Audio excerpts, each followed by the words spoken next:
Shalom, que la gloire soit rendue à notre Seigneur Jésus-Christ pour ce moment d'édification qu'il permet encore par le Saint-Esprit. Aujourd'hui, nous échangerons sur un enseignement important, sur le jugement de Dieu sur les parents inconscients. Chaque parent a une responsabilité devant Dieu vis-à-vis de ses enfants. La seule personne que Dieu a créée avec la poussière, c'est Adam. Le reste, c'est-à-dire nous sommes sortis d'Adam et Ève. De ce fait, nous ne sommes pas la création directe de Dieu, nous sommes plutôt la procréation de Dieu. Les parents étant les instruments que Dieu utilise pour continuer la création, rendront compte à Dieu de la manière dont ils orientent ses âmes, c'est-à-dire ses enfants que Dieu les confie. Les parents qui ne savent pas cela sont des parents inconscients parce qu'ils orientent mal leurs enfants. Ils n'orientent pas leurs enfants selon le Seigneur, mais ils orientent plutôt leurs enfants selon leur propre convoitise, selon leur propre passion. Quand nous prenons le livre de Proverbes, chapitre 22, le verset 6, je lis la parole de Dieu. Instruis le jeune enfant à l'entrée de sa voie, et même lorsqu'il sera devenu vieux, il ne s'en détournera pas. Lorsque Dieu fait grâce à des parents de mettre au monde un enfant, ces parents en question doivent poser, dès le bas âge de l'enfant, le fondement de l'instruction parfaite qui est la parole de Dieu.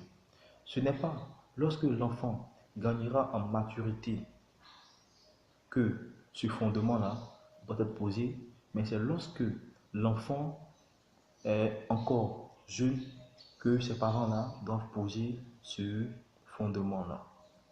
Lorsque le fondement de l'instruction parfaite est posé, l'enfant grandira avec cela et ne s'en détournera pas. Aujourd'hui, nous voyons que des enfants, lorsqu'ils naissent, ils n'ont aucune instruction qui va dans le cadre du plan et de la volonté de Dieu. Les parents les orientent n'importe comment selon leurs propres expériences. Nos parents doivent comprendre que la meilleure expérience selon laquelle un enfant peut être bien orienté, c'est la parole de Dieu.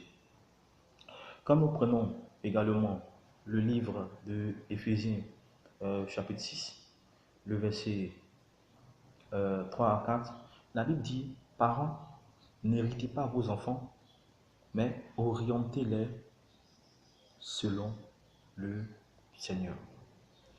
De la même manière que les enfants doivent obéissance et respect aux parents, de cette même manière-là, les parents doivent considérer aussi leurs enfants. Mais aujourd'hui, nous voyons qu'il y a des parents qui mettent, je dirais, un obstacle entre eux et leurs enfants, simplement parce qu'ils sont orgueilleux.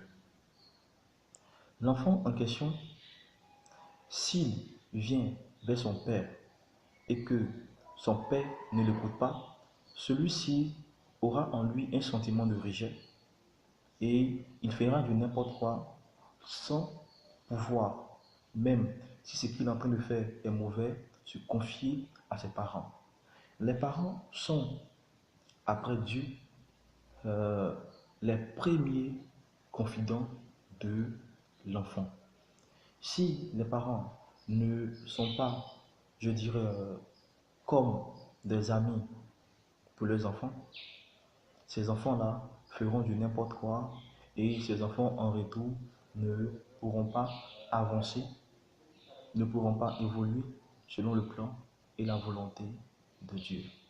Aujourd'hui, nous voyons des enfants de rien du tout, de 10 ans, de 12 ans, de 14 ans, qui ont des rapports sexuels, qui sont impudiques, qui vont dans les bars, qui vont dans les maquis, ces enfants-là sont livrés à eux-mêmes parce que les parents à qui cette charge est confiée de pouvoir les orienter selon le Seigneur font du n'importe quoi. Eux-mêmes, ils ne sont pas des modèles. Les parents qui veulent bien éduquer leurs enfants doivent en retour être des modèles. Si ces parents ne sont pas des modèles et que ces parents sont impudiques, euh, sont des parents adultères, sont des parents qui sont inconscients, l'âme de l'enfant recevra aussi des enseignements corrompus que le comportement des parents lui transmet. Et ces messages corrompus étant dans l'âme de l'enfant, va pousser l'enfant aussi à aller commettre les mêmes actes que les parents. Quand nous prenons le livre de 1 Timothée chapitre 3, le verset 4, la Bible dit que le serviteur de Dieu doit diriger d'abord sa propre maison, doit maintenir ses enfants dans la soumission et dans le respect. Je m'adresse à presque tous ceux qui se font appeler serviteurs de Dieu et qui n'orientent pas leurs enfants selon le Seigneur. Étant serviteurs de Dieu, ils sont censés enseigner la parole de Dieu à leur propre maison, c'est-à-dire à leur propre femme, à leurs propres enfants, avant d'aller l'enseigner à ceux du dehors. Parce que si on veut enseigner ceux du dehors et que ceux du dedans, c'est-à-dire notre propre famille, nos enfants et notre femme, n'ont pas un bon comportement, n'ont pas un bon témoignage, cela force notre adoration avec Dieu.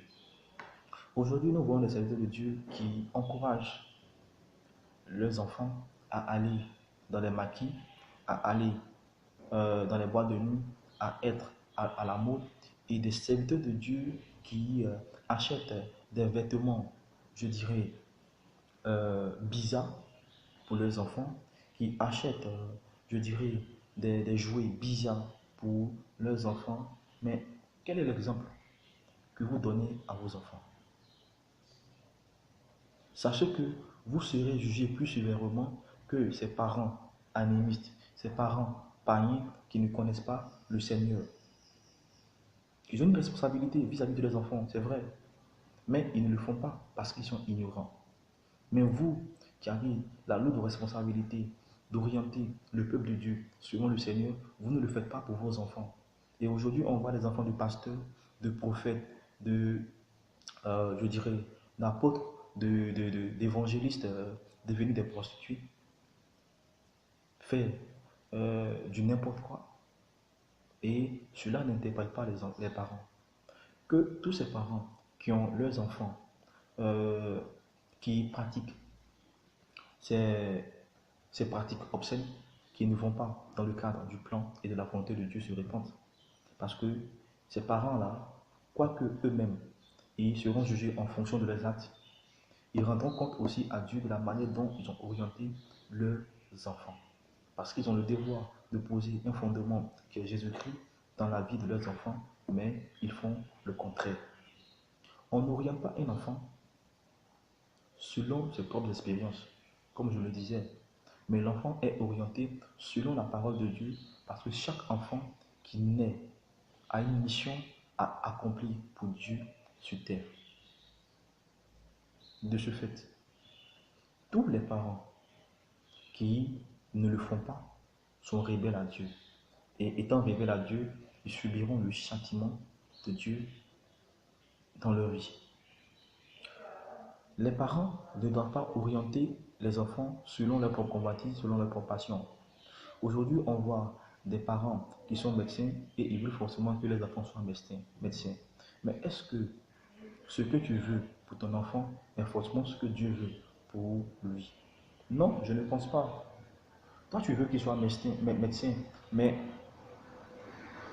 qu'est-ce que Dieu veut pour lui? Qu'est-ce que Dieu attend de lui? C'est aux parents de pouvoir orienter les enfants comme ça. de pouvoir faire asseoir leurs enfants et de leur demander ce qu'ils veulent faire. Et ensuite de consulter Dieu afin que Dieu puisse orienter l'enfant, afin que l'enfant n'emprunte pas un parcours qui ne lui honore pas.